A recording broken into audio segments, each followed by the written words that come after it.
Hello, Bacho. Let's read the given question. The question says a step-up transformer operates on 220 volt line and supplies 2.2 ampere.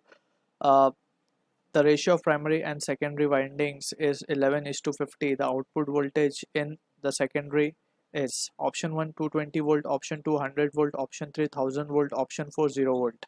So to understand the principle of this transformer, we need to understand about the concept of mutual induction. Basically mutual induction में होता ये है कि एक coil में current change होता है तो उसके करस्पॉन्डिंग दूसरे कॉइल जो उसके पास रखी है उसमें करंट इंड्यूस होता है, right. So accordingly we can say, अगर हम बात करें ट्रांसफार्मर की, तो ट्रांसफार्मर बेसिकली एक सॉफ्ट आयरन की कोर होती है, basically such type of core, and इस कोर के ऊपर we do some windings, right. So इस तरीके से वाइंडिंग होती है. So यहाँ पे we can see this side is known as a secondary winding,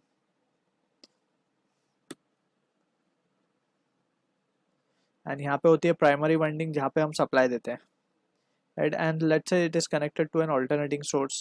So यहाँ पे we can see कि जब भी इस तरीके का connection होगा, so there are basically depending upon the number of windings on primary and secondary, we defined two types of transformers: step up and step down.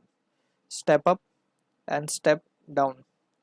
So step up में क्या होगा, basically step up में होगा ये कि we can सी कि अगर हमें आउटपुट वोल्टेज हाई चाहिए, so we will use step up transformer for high voltages.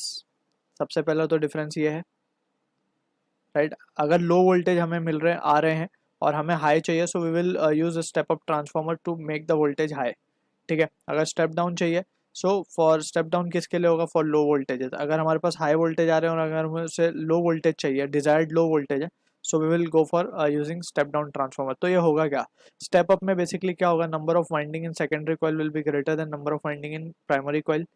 इससे हमें जितने ज़्यादा टर्न्स होंगे उतना ज़्यादा आउटपुट हमें मिलेगा, right. So that is what the thing we need to remember for the thing about the transformer. और यहाँ पे we can see number of primary winding will be greater than number of secondary winding. So these are the few important point that we need to keep in mind. अब यहाँ पे हम देख सकते हैं कि क्योंकि ये ऑल्टरनेटिंग नेचर का करंट इसमें फ्लो होगा, सो इन दैट सिचुएशन के flux associated with the coil changes. और अगर ऐसा होगा तो induce EMF will be produce और current will start flowing in the circuit.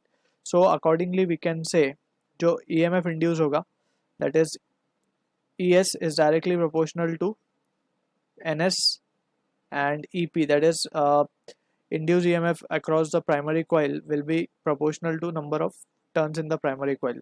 So इन दोनों को अगर हम रेशियो ले लें, so we can write ES upon EP will be equals to NS upon NP. ये हम क्यों लिख पा रहे हैं, बिकॉज यहाँ पे जो टर्म एक्चुअल में आ रहा है वो इस तरीके से कुछ आता है, E is equals to minus of N d∅/dt, और ये दोनों ही में d∅/dt मिलेगा हमें, और just we can see from here कि E is proportional to N, ठीक. So this are the thing we need to keep in mind. Also एक रेशियो और इम्पॉर्टेंट आता है रिगार्डिंग ट्रांसफार्मर. ट्रांसफार्मर में एक्चुअली होता क्या है, पावर ट्रांसफर हो रहा है from primary to secondary, power transfer हो रहा है, राइट. सो पावर ट्रांसफर हो रहा है means power, we can say power को हम लिखते हैं VPIP, right, current into voltage. So primary के अक्रॉस ये लिखा जाएगा तो सेकेंडरी के अक्रॉस ये लिखा जाएगा. सो इन दिस सिचुएशन हम लिख सकते हैं VP को हम लिख देते हैं let's say EP.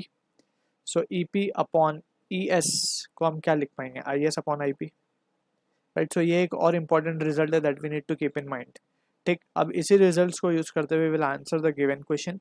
So now using this first relation, that is ES upon EP will be equals to NS upon NP. Directly we can have the result.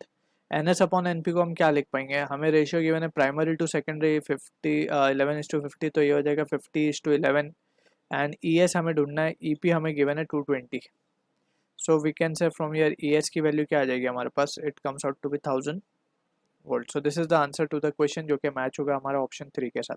I hope you understood the solution. All the best.